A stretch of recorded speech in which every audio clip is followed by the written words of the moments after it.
Sveiki visiem! Šeit Tante Liene, un šodien mums ir trešā nodarbība – šķērsojot Jordānas upi.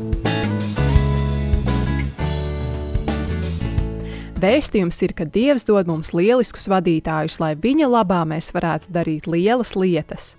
Mūsu atmiņas pants šonedēļ ir no Jozos grāmatas 3. nodaļas 5. panta. Tas kungs darīs jūsu vidū brīnumus.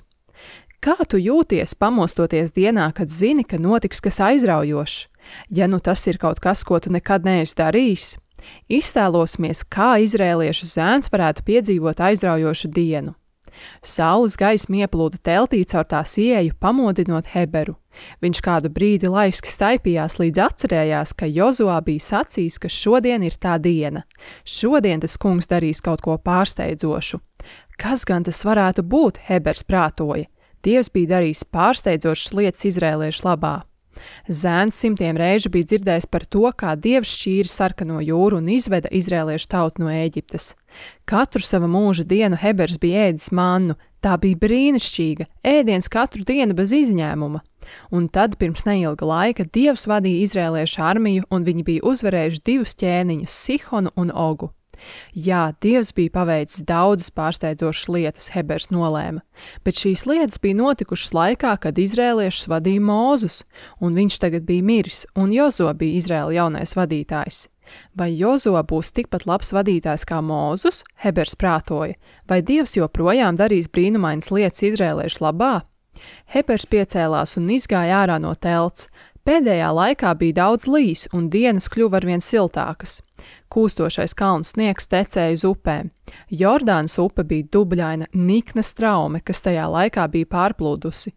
Kanāna, apsolītā zeme, atradās tās otrā pusē, un izrēlieši šeit bija apmetušies 3 dienas. Hebera domas iztraucēja viņa tēva balss. Jozo dod norādījumus, tētis teica, nāc! Jozo jau runāja, kad ieradās Hebers un viņa tēvs. Derības šķirsts nonāks Jordānā pirms jums, viņš teica. Jums jāpamet savas pozīcijas un jāseko tam. Tiklīdz priesteri, kas nes tā kunga šķirstu, spers kāju Jordānā, tās ūdeņi, kas plūst leju pa straumi, apstāsies un pacelsies kā mūris. Priesteri paliks upes vidū, kamēr visa izrēliešu tauta to šķērsos. Nojausiet nometni un gatavojieties. Nekavēsimies, Hebera tēvs teica. Palīdzot savākt mantas, Hebers paēda mazliet mannas. Drīz viņi dzirdēja pavēli sarindoties. Priekšā zēns varēja redzēt priesterus, kas nesa derības šķirstu. Virzoties uz priekšu, viņi vadīja visus izrēliešus taisni pretī straujajai dārdošajai upei. Ieejot krācēs, priesteri nemirkli nevilcinājās. Tiklīdz viņu kājas pieskārās ūdenim, tas apstājās. Ūdens pilnībā apstājās un izveidoja sienu, tieši tā, kā Jozo bija sacījis. Ūdens tecēja garām priesteriem un turpināja plūst prom no viņiem. Dažu sekundžu laikā ūdens bija pazudus aiz upes līkuma. Priesteri apstājās upes vidū. No izrēliešiem atskanēja skaļi saucieni.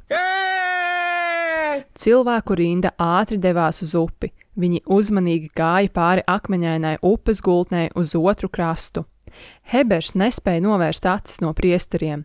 Viņa ģimene pārcēlās pāri upes gultnei un uzmanīgi kāpa pāri akmeņiem. Viņi centās izvairīties no mazajām peļķēm, ko atstāja upes ūdens. Priesteri aizvien stāvēja upes vidū, turot šķirstu. Hebers attapās un saprata, ka dodas Kanānas virzienā. Tad viņš pagriezās, lai noskatītos, kā pēdējais izrēlietis ieiet apsolītajā zemē. Visbeidzot, arī priesteri šķērsoja upi. Tiklīdz pēdējais priesteris izkāpa krastā, ūdens ieplūda atpakaļ savā vietā. Ar rībošu skaņu Izraēla tauta atsāka savu ceļojumu. Viss bija beidzies, tik vienkārši, viņu garais ceļš bija noslēdzies. Hebers apsēdās pie upes, viņš palūkojās uz mākoņiem virs galvas. Nebija šaubu, ka Dievs bija kopā ar Jozo, tāpat kā viņš bija ar Mūzu. Un es ticu, ka Dievs ir kopā ar labiem vadītājiem arī šodien.